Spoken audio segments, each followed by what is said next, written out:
Welcome to వార్తల విశ్లేషణ. నేను దీపిక. వివిధ వార్తాపత్రికల్లో వచ్చిన హెడ్లైన్స్ చూద్దాం. ముందుగా ఈనాడు ఎడిషన్ చూద్దాం.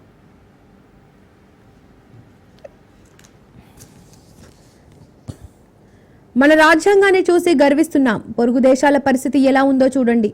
బిల్లుల ఆమోదంలో రాష్ట్రపతి గవర్నర్లు గడువు వివాదంపై విచారణ సందర్భంగా సిజేఐ జస్టిస్ బిఆర్ గవాయ్ వ్యాఖ్య. ఇండియా కూటమి పార్టీల పాలిత రాష్ట్రాల వాదనలు తోసిపుచ్చిన కేంద్రం. 1970 తర్వాత కేవలం 20 ఉదాంతాల్లోనే బిల్లుల ఆమోదంలో జాప్యం జరిగిందని వెల్లడి. భారత రాజ్యాంగాన్ని ఎంతో ముందు చూపుతో మన పెద్దలు రూపొందించారని సుప్రీంకోర్టు ప్రధాన న్యాయమూర్తి జస్టిస్ బిఆర్ గవాయ్ పేర్కొన్నారు. దేశ సమైక్యతకు సమగ్రాభివృద్ధికి ఇది ఎంతగానో దోహదపడుతుందని అభిప్రాయపడ్డారు. మన రాజ్యాంగాన్ని చూసి గర్విస్తున్నామని ఆయన తెలిపారు. పొరుగు దేశాలైన నేపాల్, బంగ్లాదేశ్లోని రాజకీయ సంక్షోభాలను ఉటంకిస్తూ జస్టిస్ గవాయ్ ఈ వ్యాఖ్యలు చేశారు. రాష్ట్రాల బిల్లుల ఆమోదంతో తనకు గవర్నర్లకు న్యాయస్థానం గడువు నిర్దేశించడంపై రాష్ట్రపతి ద్రౌపది ముర్ము కోరిన అభిప్రాయ అంశంపై సుప్రీంకోర్టు రాజ్యాంగ ధర్మాసనం ముందు బుధవారం వాదనలు కొనసాగాయి. సిజేఐ జస్టిస్ బిఆర్ గవాయ్ నేతృత్వంలోని రాజ్యాంగంలోని ఏదో షెడ్యూల్లో లిస్ట్ 2లో ఉన్న రాష్ట్ర జాబితాకు సంబంధించిన అంశాలపై రాష్ట్ర శాసన వ్యవస్థ బిల్లు చేసి పంపించినప్పుడు గవర్నర్ దాన్ని రాష్ట్రపతి ఆమోదం కోసం పంపడానికి వీల్లేదని తెలంగాణ ప్రభుత్వం సుప్రీంకోర్టులో వాదించింది. రాజ్యాంగం ప్రత్యేకంగా ప్రస్తావించిన సందర్భాల్లో తప్పితే మిగతావన్నీ సందర్భాల్లో గవర్నర్ మంత్రిమండలి సలహా సూచనల ప్రకారమే చేయాలన్నారు. రాష్ట్ర జాబితాలోని అంశాలపై అధికారం, వాటి మీద చేసిన బిల్లులపై గవర్నర్ విచక్షణాధికారం చెల్లదు. బిల్లులను రాష్ట్రపతి ఆమోదం కోసము పంపకూడదు. రాజ్యాంగ ధర్మాసనం ముందు తెలంగాణ ప్రభుత్వ వాదన. సాదా బైనామాలకు మోక్షం, క్రమబద్ధీకరణకు నోటిఫికేషన్ జారీ చేసిన ప్రభుత్వం. భూభారతి చట్టంలో ఇప్పటికే ప్రత్యేక సెక్షన్ 9.80 లక్షల దరఖాస్తులకు దక్కనున్న హక్కులు. తెల్ల కాగితాలపై రాసుకున్న భూ కొనుగోలు ఒప్పందాలు క్రమబద్ధీకరణకు రాష్ట్ర రెవెన్యూ శాఖ బుధవారం నోటిఫికేషన్ జారీ చేసింది. 2020 అక్టోబర్ 12 నుంచి అదే ఏడాది నవంబర్ 10 వరకు వచ్చిన దరఖాస్తులను క్రమబద్ధీకరిస్తామని తెలిపింది. భూభారతి చట్టం సెక్షన్ 6లో సబ్ సెక్షన్ 1 కింద సాదా బైనామా పత్రాలను క్రమబద్ధీకరిస్తున్నట్లు పేర్కొంది. 2024 జూన్ 2 ముందు భూమి సాగులోనే ఉన్నట్లు సాదా బైనామా పత్రం కలిగిన పట్టాదారు పాసు పుస్తకం ఆధారంగా దరఖాస్తు చేసుకున్న చిన్న సన్నకారు రైతులు క్రమబద్ధీకరణకు అర్హులని వివరించింది. కనీసం 12 ఏళ్లకు పైగా భూమిని ఆధీనంలో ఉంచుకున్న వారి దరఖాస్తులను క్రమబద్ధీకరిస్తామని తెలిపింది. దీని ప్రకారం రాష్ట్రంలో 9.80 లక్షల దరఖాస్తులు మోక్షం లభించే అవకాశం ఉంది. యాంత్రికంగా కేసులు నమోదు చేయొద్దు. హింస, ద్వేషం, అశాంతిని ప్రేరేపించే ప్రాథమిక ఆధారాలుంటేనే ముందుకెళ్లాలి. పోలీసులు, మెజిస్ట్రేట్ కోర్టులకు హైకోర్టు మార్గదర్శకాలు జారీ. సామాజిక మాధ్యమాల్లోని పోస్టులకు సంబంధించి అందిన ఫిర్యాదులపై కేసులు నమోదు చేసే ముందు ప్రాథమిక విచారణ చేపట్టాలని హైకోర్టు స్పష్టం చేసింది. కేవలం విమర్శనాత్మక అంశాలను సామాజిక మాధ్యమాల్లో పోస్టు చేశారన్న కారణంగా క్రిమినల్ చర్యలు కొనసాగించడానికి వీల్లేదని తెలిపింది. పరువు నష్టం, ద్వేషపూరిత ప్రసంగం, హింసను ప్రేరేపించడం, శాంతి భద్రతలకు భంగం అనే ఆరోపణలు నిరూపిస్తే విచారణకు కొనసాగించాలని, దీనికి విరుద్ధంగా చట్టబద్ధమైన కేసులు వేయాలన్నారు. సింగిల్ జడ్జి తీరుపై అప్పీలుకు నిర్ణయం. గ్రూప్ 1 మెయిన్స్ పరీక్షల జవాబు పత్రాలను పునర్మూల్యం కోసం చేయించాలని, లేదంటే పరీక్షలను రద్దు చేసి తాజాగా నిర్వహించాలని హైకోర్టు సింగిల్ జడ్జి ఇచ్చిన తీర్పును డివిజనల్ బెంచ్లో అప్పీల్ చేయాలని రాష్ట్ర ప్రభుత్వం నిర్ణయించింది. ఇందులో భాగంగా తీర్పులోని అంశాలపై టీబీజీఎస్సీ అధ్యయనం చేస్తోంది. న్యాయపరంగా ముందుకెళ్లే విషయంలో సమాలోచనలు చేస్తోంది. దీనిపై గురువారం టీజీపీఎస్సీ బోర్డు సమావేశమై తదుపరి కార్యాచరణను ప్రకటించే అవకాశం ఉంది. హైకోర్టు తీర్పును ప్రభుత్వం కూడా సమీక్షిస్తున్నట్లు తెలిపింది. ఢిల్లీ నుంచి ముఖ్యమంత్రి రేవంత్ రెడ్డి బుధవారం రాత్రి హైదరాబాద్కు చేరుకోవడంతో గురువారం ఈ విషయంపై ఉన్నతాధికారులతో సమావేశమవుతారని సమాచారం. ప్రిలిమ్స్ను, మెయిన్స్కు వేర్వేరు హాల్ టికెట్లు జారీ చేయడంలో కేంద్రాల కేటాయింపులు పారదర్శకత లేదని సింగిల్ జడ్జి తన తీర్పుతో వెల్లడించారు. గాంధీ సరోవర్కు రక్షణ శాఖ భూములు ఇవ్వండి. మూసీ ఈసీ నదుల సంగమ స్థలిలో తెలంగాణ ప్రభుత్వం ప్రతిష్టాత్మకంగా చేపడుతున్న గాంధీ సరోవర్ ప్రాజెక్టుకు అక్కడున్న రక్షణ భూములు ఇవ్వాలని కేంద్ర రక్షణ మంత్రి రాజ్నాథ్ సింగ్కు ముఖ్యమంత్రి రేవంత్ రెడ్డి విజ్ఞప్తి చేశారు. ఉపరాష్ట్రపతి ఎన్నిక సమన్వయం వివిధ కేంద్ర మంత్రులను కలిసేందుకు 2 రోజులుగా ఢిల్లీలో ఉన్న ఆయన బుధవారం ఉదయం ఇక్కడ రక్షణ మంత్రి రాజ్నాథ్ సింగ్ను కలిసి ఈ మేరకు వినతి పత్రం అందజేశారు. సుంకాల యుద్ధంలో అంతా ఓడిపోయే వాళ్లే. మనతో పాటు అమెరికాకు నష్టమే. చైనాకు దగ్గరయ్యే పరిస్థితి భారత్కు లేదు. అమెరికా ఆంక్షలతో ఏర్పడిన ఎగుమతుల లోటు రష్యాతో తీరదు. ఈనాడు ఇంటర్వ్యూలో JNU professor Srikanth Kondavalli.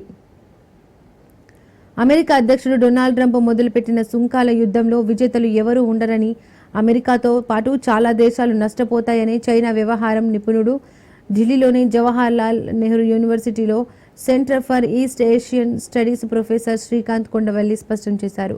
America మార్కెట్కు రష్యా ప్రత్యామ్నాయం కాదని, అమెరికాకు తగ్గే మన ఎగుమతులు రష్యాతో భర్తీ చేసుకోవచ్చని వివరించారు. ట్రంప్ సుంకాలు షాంఘై సహకార సమావేశంలో రష్యా, భారత్, చైనా దేశాల అధినేతలు సన్నిహితంగా మెలగడం, అనంతరం పరిస్థితులు భవిష్యత్తులో చేసుకోబోయే పరిణామాలపై ఈనాడుకు ఆయన ప్రత్యేక ఇంటర్వ్యూ ఇచ్చారు. రష్యా నుంచి అధికంగా ఆయుధాలు కొనుగోలు చేస్తున్నామనే అక్కసు అమెరికాకు ఎంత బలంగా ఉంది. ఇప్పుడు చమ్మురుకుంటున్నాం. అదనపు సుంకాలు దీన్ని ఒక సాకుగా తీసుకున్నారు. పాకిస్తాన్, భారత్ మధ్య యుద్ధాన్ని తానే ఆపినట్లు ట్రంప్ దాదాపు 36 సార్లు ప్రకటించుకున్నారు. తనకు నోబెల్ శాంతి బహుమతి ప్రతిపాదించాలని కోరుకున్నారు. ఆ పని పాకిస్తాన్ చేసినా మన దేశం ఒప్పుకోలేదు. దీంతో ఆయనకు కోపం వచ్చింది. వీటన్నిటినీ ఫలితమే మన దేశంపై భారీగా సుంకాల వడ్డింపు. మేమిద్దరం మాట్లాడుకున్నాం. పరస్పర భేటీకి ఎదురు చూస్తున్నాం. వాణిజ్య ఒప్పందం త్వరలో కుదురుతుంది. ఇరు దేశాల ఉజ్వల భవితకు కలిసి పనిచేస్తాం. సామాజిక మాధ్యమాల్లో మోడీ ట్రంప్ ఉద్ఘాటన. కర్ఫ్యూ గుప్పిట నేపాల్. నిషేధాజ్ఞలు విధించిన సైన్యం. నిర్మానుష్యంగా కాఠ్మండు. తాత్కాలిక ప్రభుత్వాధినేతగా 3 పేర్లు తెరపైకి. అల్లర్ల ఆసరాగా జైళ్ల నుండి 7,000 మంది ఖైదీలు పరారీ. రాజ్యాంగాన్ని మార్చాలని ఆందోళనకారుల డిమాండ్. ప్రభుత్వ నేతల అవినీతిపై నేపాల్లో చెలరేగిన హింస సద్దుమణిగింది. తీవ్ర హింసాత్మక ఘటనలు జరిగిన మంగళవారమే ప్రధాని కేసీ శర్మ ఒలి సహా మంత్రులు రాజీనామా చేయడంతో బుధవారం ఆందోళనకారులు శాంతించారు. దీనికి తోడు సైన్యం నిషేధాజ్ఞలు విధించడంతో పాటు కర్ఫ్యూను అమల్లోకి తేవడంతో వీధుల్లోకి ఎవరూ రాలేదు. 10,000 మందితో బతుకమ్మ. ప్రపంచ రికార్డు లక్ష్యంగా 28న ఎల్బీ స్టేడియంలో నిర్వహణకు సన్నాహాలు. బతుకమ్మ పండుగను 10,000 మంది ఆడపడుచులతో నిర్వహించి ప్రపంచ రికార్డు నెలకొల్పేందుకు జీహెచ్ఎంసీ సిద్ధమైంది. 2016లో గిన్నిస్ బుక్లో స్థానం కోసం బల్దియా అధికారులు విఫల యత్నం చేశారు. భారీ వర్షం కారణంగా ఇప్పుడు చేసిన ఏర్పాట్లు ఫలితమివ్వలేదు. ప్రయోజనం ఎంతో, దరఖాస్తులే లేవు. ఎన్ఎఫ్బిఎస్పై అవగాహన లేమితో ఆర్జీలకు ముందుకు రాని బాధితులు. సర్ఫ్ వద్ద ములుగుతున్న 60 కోట్లు. ఆదాయం సముపార్జించే వ్యక్తి ఆకస్మికంగా మరణిస్తే ఆ కుటుంబం రోడ్డున పడుతోంది. అలాంటి కుటుంబాలు ఆదుకునేందుకు కేంద్ర ప్రభుత్వం జాతీయ కుటుంబ ప్రయోజన పథకం కింద 20,000 చొప్పున ఆర్థిక సాయం అందిస్తుంది. 2017లో అమల్లోకి వచ్చిన ఈ పథకం కింద రాష్ట్రంలో ఏటా గరిష్టంగా 7,794 మందికి ఆర్థిక సాయం అందించే అవకాశం ఉంది. దీనిపై గ్రామ మండల స్థాయిలో అధికార యంత్రాంగం తగినంత అవగాహన కల్పించకపోవడం వల్ల అనర్హులైన వారిలో చాలామంది ప్రయోజనం పొందలేకపోతున్నారు. తగినన్ని ఆర్జీలు రాక సెర్పు వద్ద 60 కోట్ల నిధులు ములుగుతున్నాయి. గ్రామీణ పట్టణ ప్రాంతాల్లోని రైతు కూలీలు, కార్మికులు, దారిద్ర్య రేఖకు దిగువగా ఉన్నవారు ఈ పథకం కింద లబ్ధికి అర్హులు. మరణించిన వారి వయసు 18 నుంచి 60 ఏళ్ల లోపు ఉండాలి. కుటుంబ పెద్ద సాధారణ ప్రమాదవశాత్తు మృతి చెందితే వారి కుటుంబ సభ్యులు 2 ఏళ్ల లోపు దరఖాస్తు చేసుకోవచ్చు. మరణ, కుల ధృవీకరణ పత్రాలు, ఆహార భద్రతా కార్డులు, బ్యాంకు ఖాతా, కుటుంబ సభ్యుల వివరాలతో తహసీల్దార్కు దరఖాస్తు సమర్పించాలి. రైట్, ఇక ఇవి ఈనాడు ఎడిషన్ యొక్క హెడ్లైన్స్. ఆంధ్రజ్యోతి ఎడిషన్ చూద్దాం.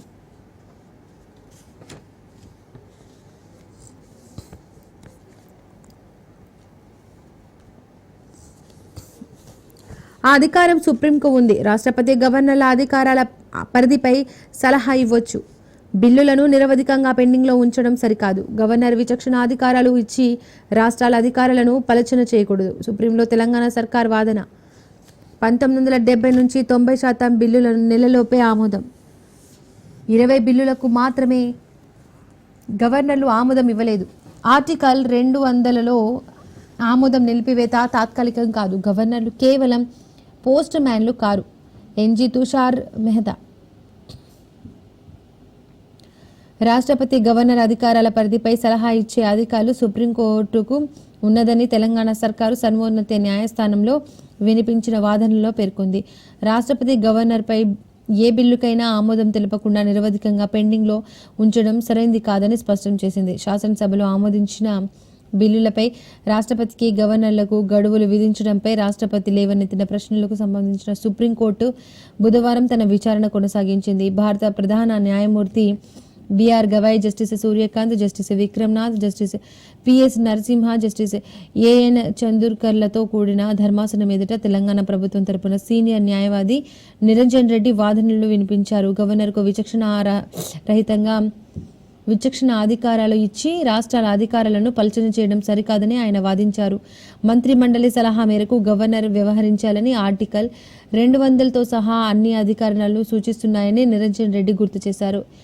ప్రజాస్వామ్యబద్ధంగా ఎన్నికైన మంత్రి మండలి గవర్నర్కు తప్పుడు సలహా ఇచ్చే అవకాశమే లేదని ఆయన చెప్పారు. మంత్రి మండలి సలహా లభించని సమయంలోనే ఇలా చేయాలన్నారు. మన రాజ్యాంగాన్ని చూస్తే గర్వంగా ఉంది అంటున్నారు. నేపాల్లోని పరిస్థితులను ప్రస్తావిస్తూ సిజేఐ జస్టిస్ బిఆర్ గవాయ్ వ్యాఖ్య. మోడీతో మాట్లాడేందుకు ఎదురు చూస్తున్న వాణిజ్యంపై సంప్రదింపులు జరుగుతున్నాయి. ట్రూత్ సోషల్లో డొనాల్డ్ ట్రంప్ పోస్టులు. భారత్ అమెరికా సహజ భాగస్వామ్యులు. ట్రంప్ పోస్టులపై మోడీ సానుకూల స్పందన. సెప్టెంబర్ 10 భారత్పై సుంకాల రంకెలు వేస్తున్న అమెరికా అధ్యక్షుడు ట్రంప్ మధ్యలో మెత్తటి మాటలు మాట్లాడుతున్నారు. ఇందులో భాగంగా అమెరికా భారత్ మధ్య వాణిజ్య చర్చల్లో అడ్డంకులను తొలగించడానికి ఒక యంత్రాంగం సంప్రదింపులు జరుపుతుందంటూ ట్రూత్ సోషల్ మీడియాలో తాజాగా పోస్ట్ పెట్టారు. దీనిపై రాబోయే వారాల్లో తన స్నేహితుడైన ప్రధాని మోడీతో మాట్లాడేందుకు ఆసక్తిగా ఎదురు చూస్తున్నానంటూ పోస్టులో ప్రస్తావించారు. చర్చలు 2 దేశాలకు సత్ఫలితాలను ఇస్తాయని ఆశిస్తున్నట్లు ఆయన ఆశాభావం వ్యక్తం చేశారు. ట్రూత్ చేసిన సోషల్ మీడియా పోస్ట్పై మోడీ స్పందించారు. ట్రంప్ చేసిన సోషల్ మీడియా పోస్ట్పై మోడీ స్పందించారు. భారత్ అమెరికా సన్నిహిత స్నేహితులని సహజ భాగస్వాములని ఆయన ఎక్స్లో పోస్ట్ చేశారు. వాణిజ్య చర్చలు త్వరగా ముగించేందుకు 2 దేశాలు యత్నిస్తున్నాయని చెప్పారు. తాను కూడా ట్రంప్తో మాట్లాడేందుకు ఎదురు చూస్తున్నానని, 2 దేశాల ఉజ్వల భవిష్యత్తు కోసం కలిసి పనిచేస్తామని చెప్పారు.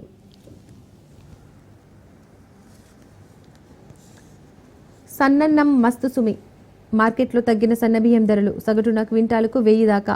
ప్రభుత్వం పంపిణీ చేస్తున్న ఉచిత సన్నబియ్యం వల్లే రేషన్లో దొరుకుతుండడంతో తగ్గిన సన్నాల కొనుగోళ్లు.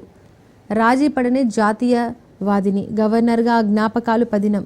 సిపి రాధాకృష్ణన్. ఉపరాష్ట్రపతిగా రేపు ప్రమాణ స్వీకారం. రాధాకృష్ణన్ను కలిసిన జస్టిస్ సుదర్శన్ రెడ్డి. బోధన్లో ఐఏఎస్ లింకులు. పట్టణ యువకుడికి ఉగ్రవాద సంస్థతో సంబంధాలు. రాంచీ వ్యక్తి ఇచ్చిన సమాచారంతో ఆ యువకుడి అరెస్ట్. పిస్టల్ స్వాధీనం. విచారణకు ఢిల్లీకి వెళ్లిన పోలీసులు.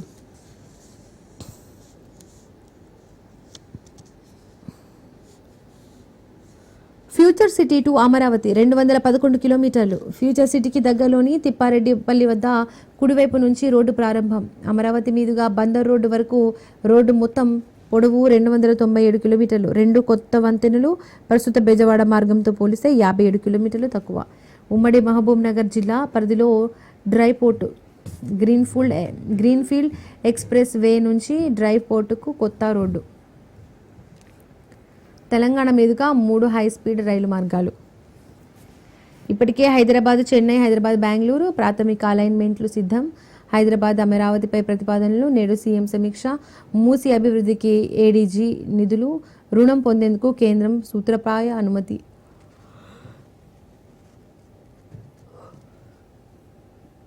సెప్టెంబర్ 10 హైదరాబాద్ అమరావతి మధ్య ప్రతిపాదించిన గ్రీన్ఫీల్డ్ ఎక్స్ప్రెస్ మార్గం దిశగా కీలక అడుగు వేసింది. దీనికి సంబంధించిన అలైన్మెంట్ దాదాపు ఖరారైంది.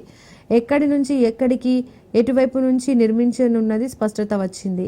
Outer ring road, regional ring road మధ్యలో ప్రభుత్వం ప్రతిపాదించిన భారత ఫ్యూచర్ సిటీ సమీపంలోని తిప్పారెడ్డిపల్లికి కొంత దూరంలో ఈ రహదారి ప్రారంభం కానుంది. రైట్, ఇక ఇది ఆంధ్రజ్యోతి ఎడిషన్ యొక్క హెడ్లైన్స్. సాక్షి ఎడిషన్ చూద్దాం.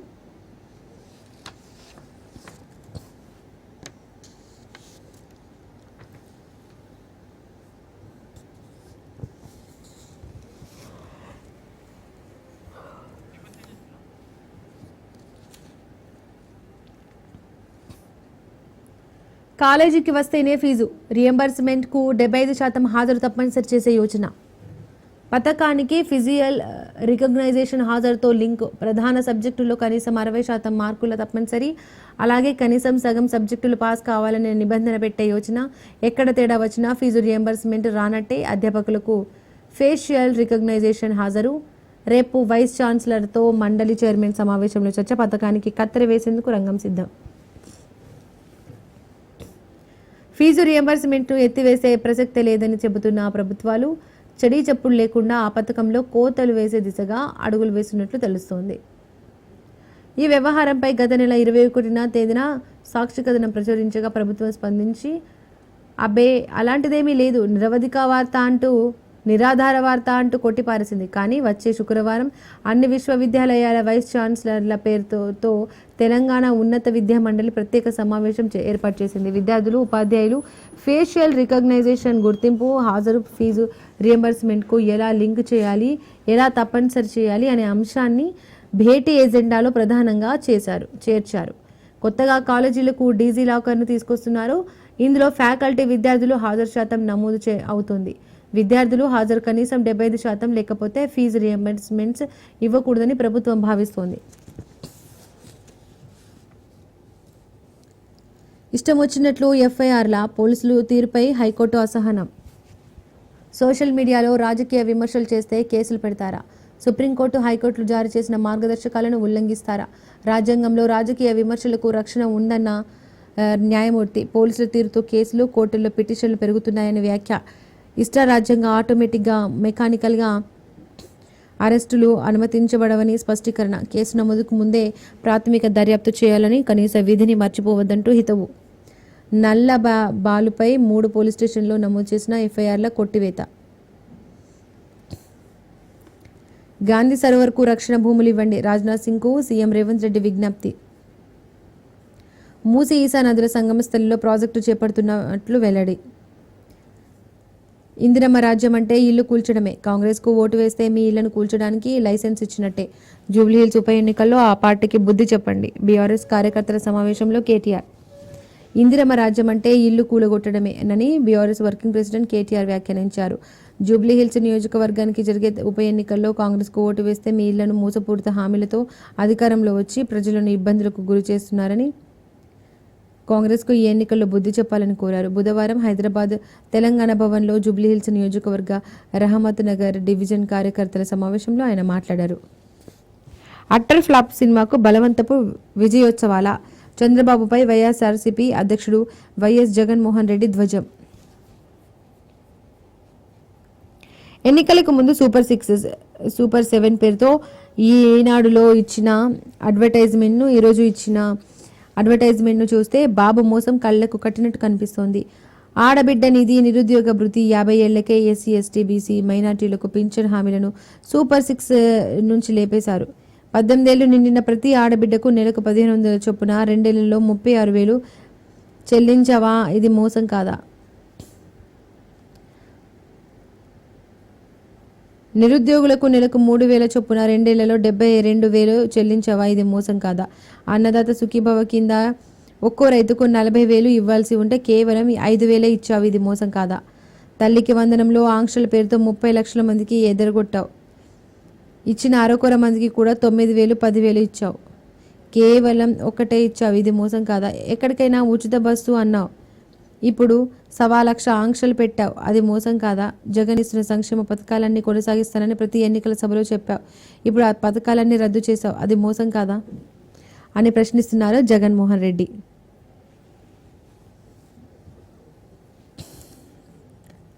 రైట్, ఇక ఇది సాక్షి ఎడిషన్ ఒక హెడ్లైన్స్. నమస్తే తెలంగాణ చూద్దాం.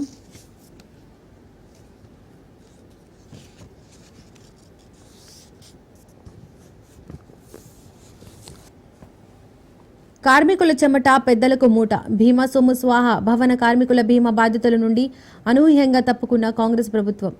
ట్రయల్ బ్లేజర్ బ్రోకర్ కంపెనీకి బాధ్యతలు. ఆ కంపెనీ మూలధనం కేవలం 3 కోట్లు. 2 రోజుల్లో 346 కోట్లు చెల్లించిన సర్కార్.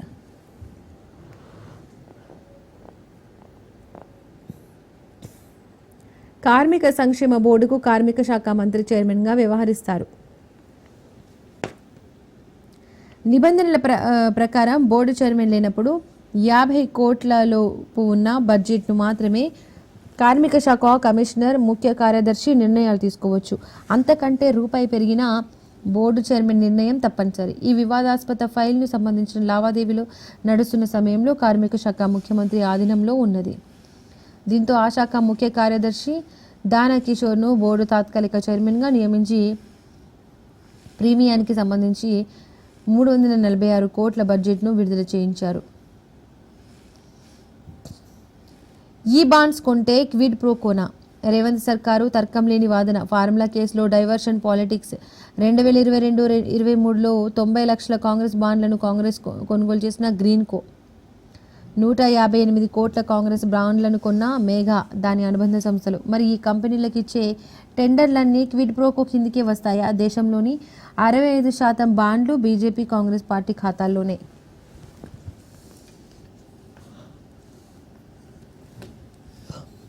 అదే గోసా తీరని వ్యధ. యూరియా కోసం తప్పని తిప్పలు, రోజుల తరబడి క్యూలలో రైతులు. సకాలంలో యూరియా అందించడంలో కాంగ్రెస్ ప్రభుత్వం విఫలం. యూరియా కోసం వెళ్లి వస్తూ రోడ్డు ప్రమాదంలో మానుకోట రైతు మృతి. క్యూలో సొమ్మసిల్లుతున్న రైతులు. రాష్ట్రంలో ప్రతి చోట ఇదే సీన్. పిడుగుపాటుకు 8 మంది మృత్యువాత. రాజకీయ పోస్టులపై కేసులు చెల్లవు. నల్లబాలు కేసులో హైకోర్టు సంచలన తీర్పు. ఘాటైన విమర్శనాత్మక రాజకీయ పోస్టులు, ప్రసంగాలపై పోలీసులు యాంత్రికంగా కేసులు నమోదు చేస్తే చెల్లదు. పరువు నష్టం వాటిల్లిందనే ఆరోపణలతో చేసే ఫిర్యాదు ఆధారంగా పోలీసులు ఎఫ్ఐఆర్ నమోదు చేసే ముందు ఫిర్యాదుదారు బాధిత వ్యక్తి అవునో కాదో పోలీసులు నిర్ధారణ చేసుకోవాలి. సోషల్ మీడియా పోస్టులతో సంబంధం లేని మూడో వ్యక్తి చేసే ఫిర్యాదులపై విచారణాత్మక ఉండదు. హైడ్రా పేరుతో దోపిడీ. జూబ్లీహిల్స్లో కాంగ్రెస్కు ఓటేస్తే మీ ఇల్లు కూల్చడానికి లైసెన్స్ ఇచ్చినట్టే. కాంగ్రెస్ అహంకారానికి ఓటుతో బుద్ధి చెప్పాలంటున్నారు కేటీఆర్. రైట్, ఇక ఇది నమస్తే తెలంగాణ యొక్క ఎడిషన్ యొక్క హెడ్లైన్స్. వెలుగు ఎడిషన్ చూద్దాం.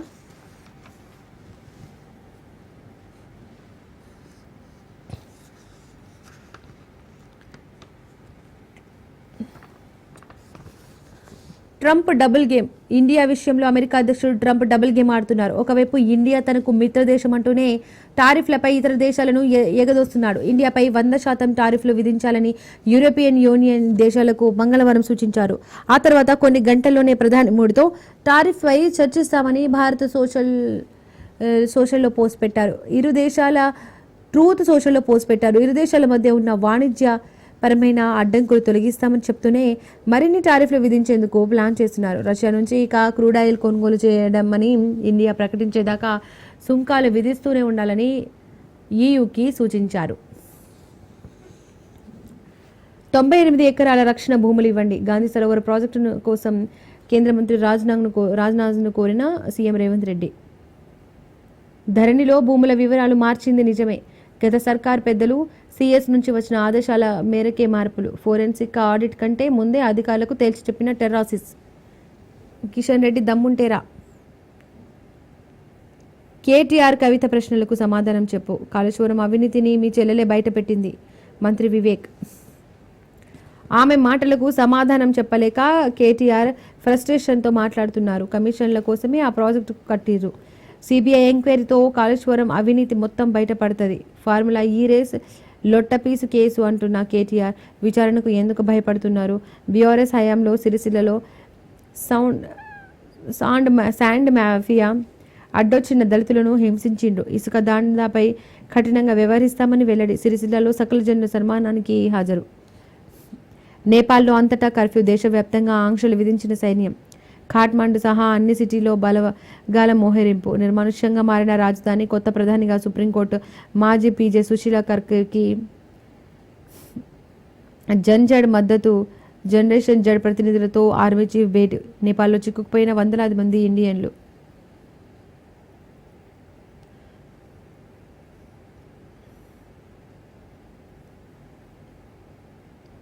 ధరణిలో భూముల వివరాలు మార్చింది నిజమే. గత సర్కారు పెద్దలు సిఎస్ నుంచి వచ్చిన ఆదేశాల మేరకే మార్పులు. ఫోరెన్సిక్ ఆడిట్ కంటే ముందే అధికారులకు తేల్చి చెప్పేసిన టెర్రాసిస్. బీఆర్ఎస్ హయాంలో పోర్టల్ నిర్వహణ బాధ్యతలు చూపిన సంస్థ మార్చిన భూముల వివరాలు సర్కారుకు అందజేత. ధరణి పోర్టల్లో భూముల వివరాలు మార్చినట్లు గతంలో ఆ పోర్టల్ను నిర్వహించిన టెర్రాసిస్ కంపెనీ అంగీకరించింది. అధికారుల ప్రమేయం లేకుండా వారి వేలి ముద్రలు, క్షేత్రస్థాయిలో రిపోర్టులతో సంబంధం లేకుండా బ్లాక్ ఎండ్లో ఈ వ్యవహారం నడిపినట్లు రాష్ట్ర ప్రభుత్వానికి వెల్లడించింది. గత ప్రభుత్వ పెద్దల నుండి ఆదేశాలతో పాటు అప్పటి సిఎస్ నుంచి కొన్ని మెయిల్స్ వచ్చాయని, దాంతో ఆ భూముల వివరాలను ఎలా మార్చాలని చెబితే ఆ రకంగా మార్చామని ఒప్పుకుంది. రైట్, ఇక ఇది వెలుగు ఎడిషన్ ఒక హెడ్లైన్స్.